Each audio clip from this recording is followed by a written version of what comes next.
This is Metropole Television. My name is Simba Elijah Charles Kiange. This is your economic review this morning, and in the studio we are joined by Abraham Madago, the CEO, Miradi Capital. Now, the International Monetary Fund has projected that Kenya's economy will only grow by 1% this year. This, as the IMF projected that the global economy will contract by 4.4% this year, warning of a long, uneven, and uncertain recovery. This is an upward revision from an estimate of negative 4.9% made in June. Now, the IMF's projection assumes that social distancing due to the coronavirus pandemic will continue into 2021 and that local transmission will fall everywhere by the end of 2022.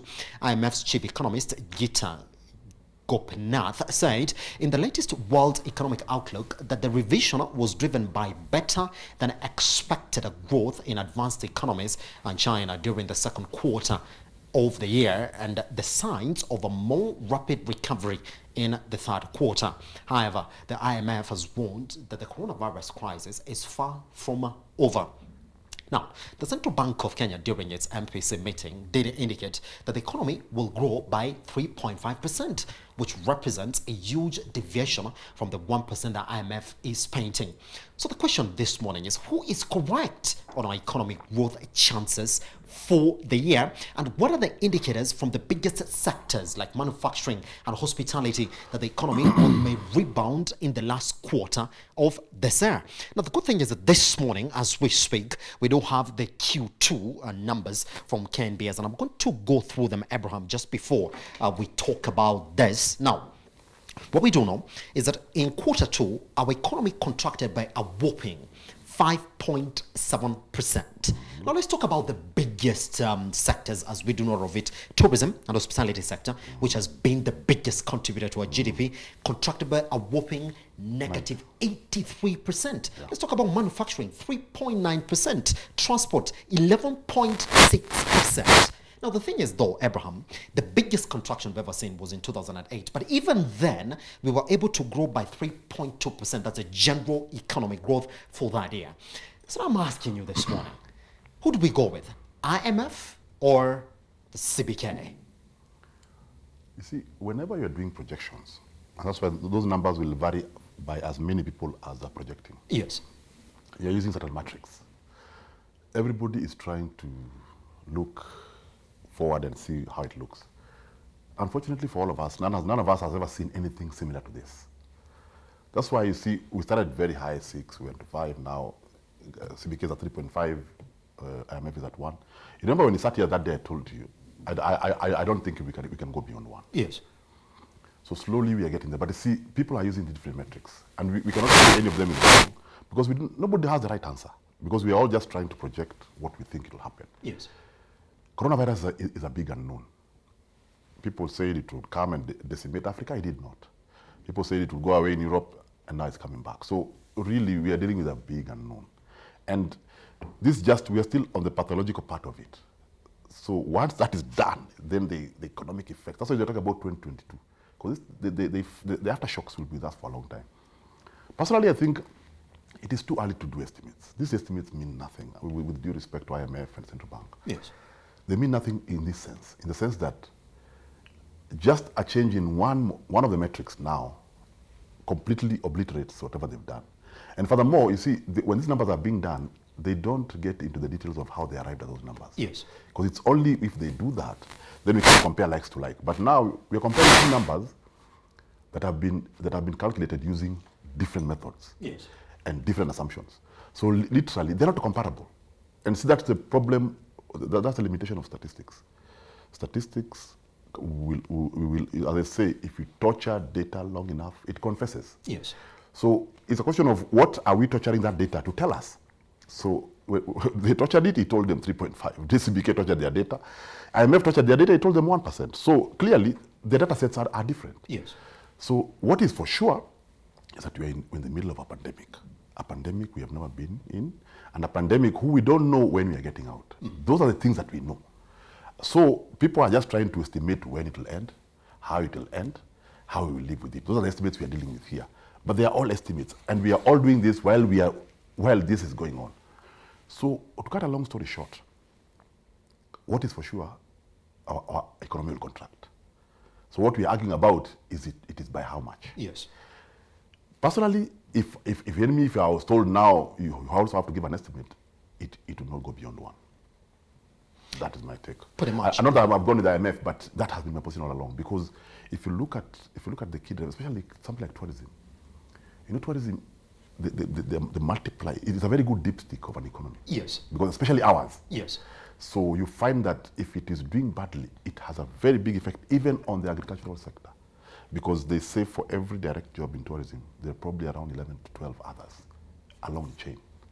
So when that sector is doing badly, it really affects the economy. Yes. Even if you look at our agriculture, yes, countries we were exporting to, we're having challenges. We're having challenges in logistics. So definitely the economy is going to shrink. By how much? I think let's wait a bit longer before we make that call. Pretty much. And I want to take you back to exactly what IMF, it has been very critical in some of the measures that we've taken during this coronavirus pandemic. In fact, the first ones were saying, I mean, if you continue now sort of saying, well, we're going to extend tax reprieves to the economy, which we do not have been extended all the way to 2021, fine. Some of them have now been extended all the way to December. They're saying, I think it's high time you remove that as you go on relaxing the curfew and also relaxing some of these unprecedented measures, then it's also time for you to stamp out some of these measures that you've actually put in place. Abraham, they seem to be right though, aren't they, with where our economy stands? But can I ask you though, yes, because we've seen the same thing from Treasury, they're saying, well, we'll never default, we have never defaulted. CBK coming in and saying, if you look at our exports so far, and you look at even where an inflation numbers have been, we are still within check.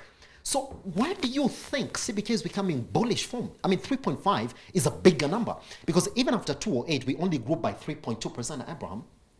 I think they are coming from the fact that our exports, once the logistics is fully back, especially the cargo, we will be able to export, especially yes, agricultural products, yes, in full. So we should have no problem there.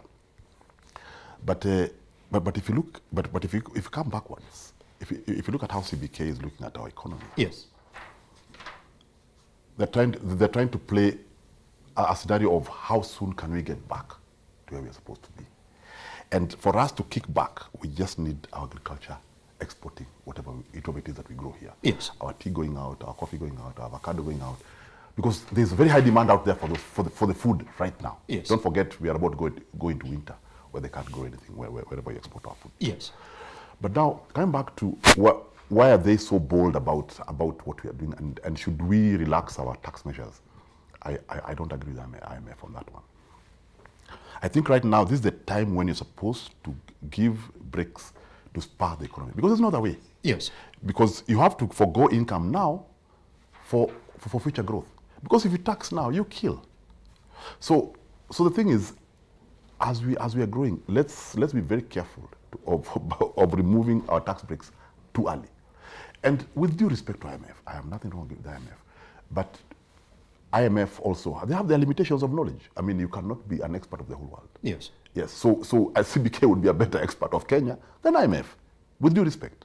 So sometimes it's good to look at, and again, there are measures that look good on textbook. There are measures that look good from a global perspective, but domesticating it, that policy may not work as is. It has to come here and we domesticate it.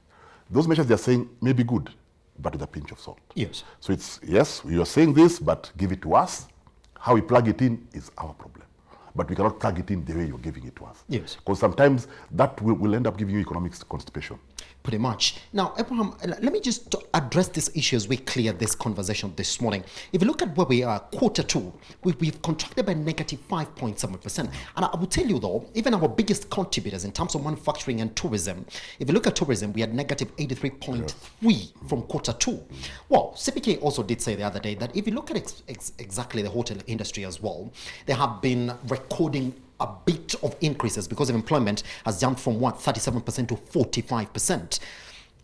Do you think that, well, with the relaxation of the curfew and the extension of measures that the economy is working with right now, do you think that's too good a period now as we close this year for us to come and say, well, we did rebound. And how quick can this rebound be, Abraham, even now when it's still within the curfew, when we're still not really at liberty to run the economy the way we used to run it?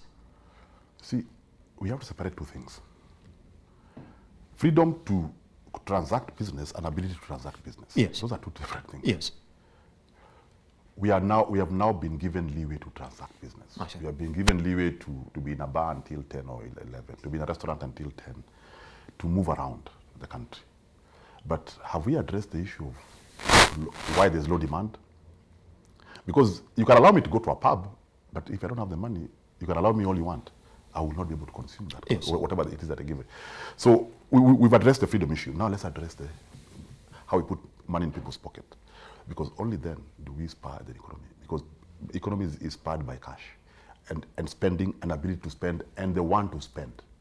Because also there's a feeling in the economy that the money I have, I don't know where we are going, let me not spend it. Yes. So there's also that in the economy. So there are a lot of mechanics. So opening the economy is not the magic bullet. It just creates the environment.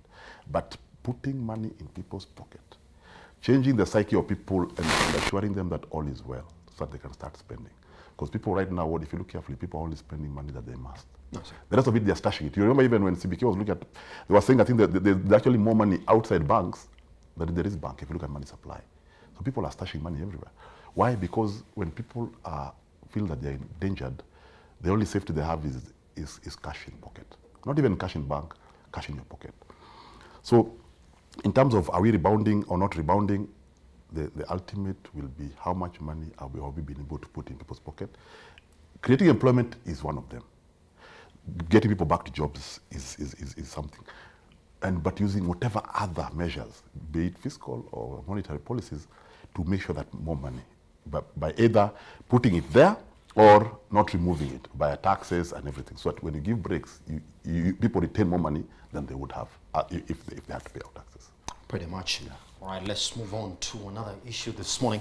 Now, Kenya Power, which has been in a tussle with the Energy and Petroleum Regulatory Authority, EPRA, over delayed revision of electricity tariffs, says a separate entity needs to be established to oversee signing of power deals which have overburdened it due to excess supply, which has to be paid for. Now, in a story carried by Business Daily, the energy provider blamed the regulator on its failure to take away its burden of excess supply in the economy, something that the Kenya Power says it pays for, leading to ballooned operating costs for the regulator, which also blaming it EPRA's approach in addressing the challenge of excess supply through delayed project commercialization dates for the already signed PPAs. Now, the confidential letter to the Ministry of Energy seen by the Daily read, and I quote, clearly, a different model is required that would deliver revenues for these projects at the same time reduce retail tariffs as per the government policy. One option is to create a separate entity dedicated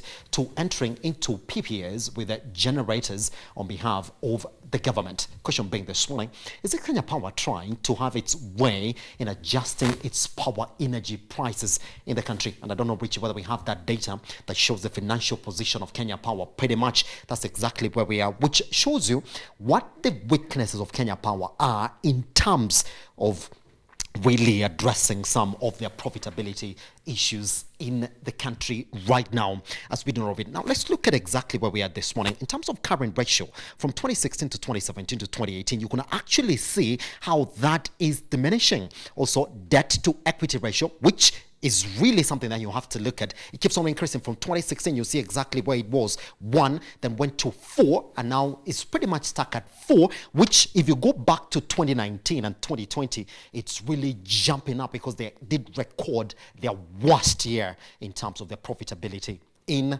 2020 half-year results. Good. Abraham, is it Kenya Power trying to find a way to price their services? Because we do know that has been the biggest issue. In fact, even in their turnaround strategy, they really wanted to revise their power tariffs. I've seen those financials. Yes. Quick ratio, current ratio, debt ratio.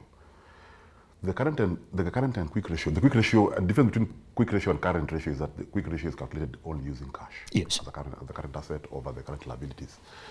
You can see they are all below 1. Yes. The current assets, where it's current liabilities over current assets over current liabilities, is also below 1. What does that mean? It means that that company is insolvent. Plain and simple. It's not a going concern. That is what those numbers mean. Then if you go to the debt ratio, you can see the debt ratio goes up to 0.8. It means they are on the verge of borrowing the equivalent of their capital. Because debt ratio is the borrowing over your net tangible assets. Yes. Or your equity. So it means, number one, they're highly geared and they're insolvent. That is one thing. Now, that is the financial position we are talking from. Yes. So with this kind of position, it means even they're not generating enough cash. That's why the quick ratio is below 1. Because the quick ratio should be above 1, which means that you're able to pay all your creditors even if they all walked through the front door at the same time. Now they're talking about creating another entity to do what EPRA does. My question is, how will that solve the problem? How will that solve this problem? It will not. We can change those organizations daily if they like, but it will not change that position. Because the problem they are in is that when the PPAs were getting signed, they were signed on a certain basis.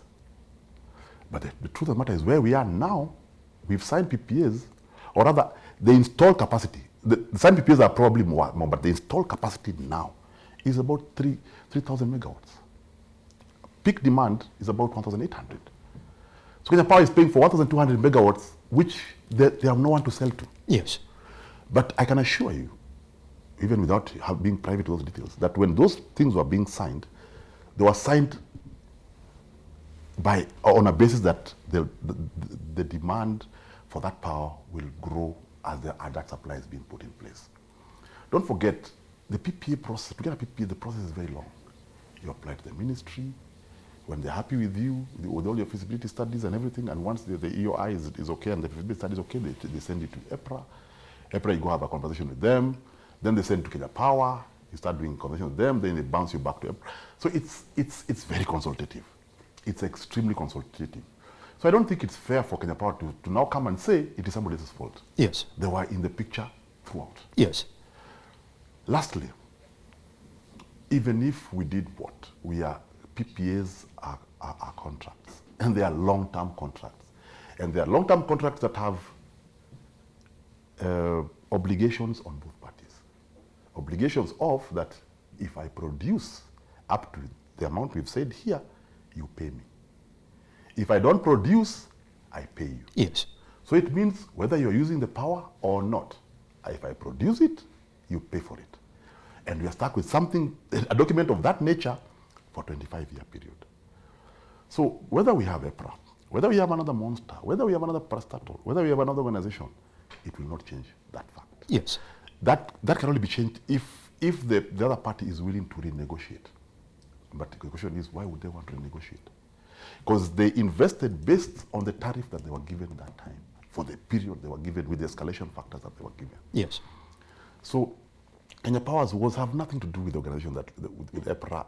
It has everything to do with how they run that business. Because my question is, why would you not be making money in a market where you're on your own? How is that possible? It is only possible if the way you're running that business is not optimal. You know, you're running the business in a way that is not making you money. It has nothing to do with your clientele. The clientele is out there, people out there who have no power. You know, I have my relatives up country who have no power and who desire power. Yes. Who beg for power. So the issue is, it has nothing to do with EPRA. And even if you change EPRA and put anybody else, it will not change their contractual obligations.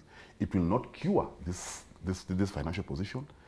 All those things will be cured the day we say, you know what, our problem comes from this contract that we have. So let's first layers with the rest of government to grow demand, first of all, to consume this demand. Because that capacity is there, it's not going anywhere, and you're paying for it while you're at it. So first of all, let's talk to the Ministry of Industrialization and other key ministries to bring in, and even KRA if need be, to lower certain thresholds of tax, to allow big consumers of power, like steel guys who do steel, and those guys who use heavy power, first of all, to come and consume that. In fact, I would rather we have a situation where demand is ahead of supply. because that one will cure this kind of, because if that 1200 megawatt is taken up, those numbers will change. Yes. Instantly. Yes. But having a PRA or somebody else, it will not cure. So for me, in a nutshell, I think we are shooting in the wrong direction. I think it's high time we came out of the denial we are in. Then, numbers don't lie. When you look at those numbers, I've just glanced at them and Yes. I can tell you, Yes. This is a very green picture. And this is up to 18, so I don't know how 19 looks like. I think it's just worse. So probably by the time you get to 2020, probably the debt to equity ratio, it maybe is 1. And the current and quick ratios have declined further. So even as a going concern, there's a problem. Because even as an auditor, that means you have to qualify those accounts, because you're saying you're not sure that this company will be going on for 12 months. Remembering that these are quoted on the stock exchange. So even the public, that's why they keep giving the cautionary statements they keep giving, because it is a requirement. To tell Yes. people, that we could go belly up anytime. Pretty much. Let's talk about another state agency quickly, that Abraham, before we step out of the studio therefore. Now let's talk about NOC, yes, which is our next issue also this morning on our economic review, which is also, as we do know, have been in problems now. The news, the National Oil Corporation, NOC, may be in trouble as its debt, including defaulted loans, now stands at 5.3 billion, comes as no shock for the state-owned agency. Now, NOC's current provisional loss for the year, June 2020, almost quadrupled to 1.3 billion from just 300 million the previous year. Now, shareholder equity has diluted by 1.34 billion to a mere 28 million in the year, and owes suppliers 628 million shillings. Now, Kenya Commercial Bank already threatened NOC to clear its outstanding loans for the tune of 3.8 billion back in August, or start its recovery measures. Now, NOC already owes 5.2 billion to banks in the country, a factor that the current CEO, Gideon Leparan, calls a real threat to the survival of the company.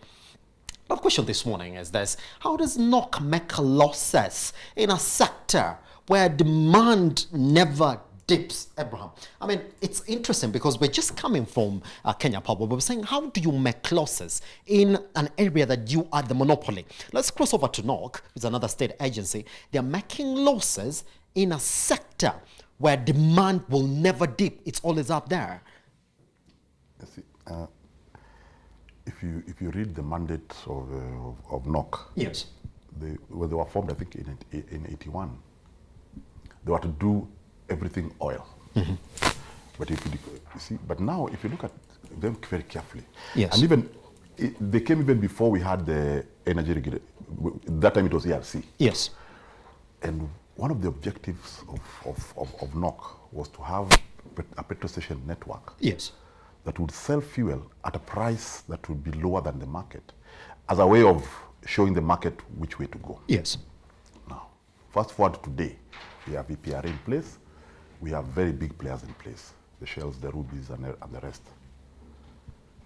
I personally think the reason they are losing money this way is because they're playing in all the sectors. They're in the upstream, midstream, and downstream. I think their space is in upstream and midstream. They should forget about downstream. I think they have no business having petrol stations. I think I'll say this very, very bluntly. Because they're not making money there. I think they're losing money there. Yes. And why should the government be in fuel retail price? Because the reason why they started that has already been overtaken, because EPRA is in place now. Previously they were showing direction. This one now dictates direction, dictates the cost of how much fuel will cost. So I think, first of all, if I were them, I would do away with completely. Sell those off, the NOCs, all this, and get some cash. Because you can see they're struggling for cash. They're not paying the creditors, they're not paying. So the creditors include their banks. That's why banks won't sell. But even, I feel for KCB, even if you auction, you'll sell it to, you'll sell what to who. So I think for strategical, I think they should think back and just hive off their downstream, especially their petrol stations, anything to do with retail. Yes. And put their resources in upstream through JVs, because they own all the blocks, most of the blocks in Kenya. So let them do JVs and concentrate on upstream. Yes. Because that's the only way we make money. But the way they're doing it now, they're spending too much of their money on a side of business they cannot compete. They cannot compete with the Shells and the Rubies, because those guys are in that business and they're big. But given that the government entity, they can make a lot of money and be a lot of relevance. Because Yes. at the end of the day, for a government institution, apart from making money, is delivering a certain mandate. Yes. You want Kenya to be an oil exporting country. They should drive that desire, that mandate more, and forget about this retail business, sell it off. Yes. Yeah, I mean, if today they put on offer, it will be snapped up tomorrow. Abraham, we spoke yesterday, though, just in 1 minute, because I Yes. think we only have that time. We spoke yesterday because how did we get here? And it's something that you and I spoke yesterday about how most state-run agencies, and you can actually say all the way from a sugar milling companies in the country up to where we are now with NOC, is that in some way, even if it's poised to make profits, even if it's poised to work alone in a certain industry or sector, you're still finding, well, they are struggling. Case in point, NOC. Do you sense some mismanagement freely in these state-owned companies? Okay, to me, mismanagement is not a big factor. The biggest factor is when you don't keep reviewing your mandate. Yes. It's like if you're cooking food, you have to know exactly when to take it off the fire, because it starts from being raw. It's made. If you keep it fire, it's overcooked, and before long it is charred. So this is a situation whereby they started their business, especially on downstream on the petrol stations, to regulate the price by being a player in the market. But they've overstayed that space, not checking that EPRA is in the house. The reason we were put in place has expired. So you're doing something out of time. That's why this happens. Yes. So it is a question of refreshing your mandate and keep putting a dipstick to ensure that you're still relevant in what you're doing. Otherwise, you'll overstay, and then you'll overstay your welcome, and then this will happen. Pretty much. Yeah. Abraham, thank you very much for coming by this morning. It was a pleasure to speak to you, sir. Most welcome. All right, now that's exactly what we have for you on our economic review this morning. We take a short break. Once we come back, let's talk about local fashion. Who's it for? And does the government's plan to ban the importation of mitumba going to prop up the local fashion industry? Once we come back here on Metropole Television.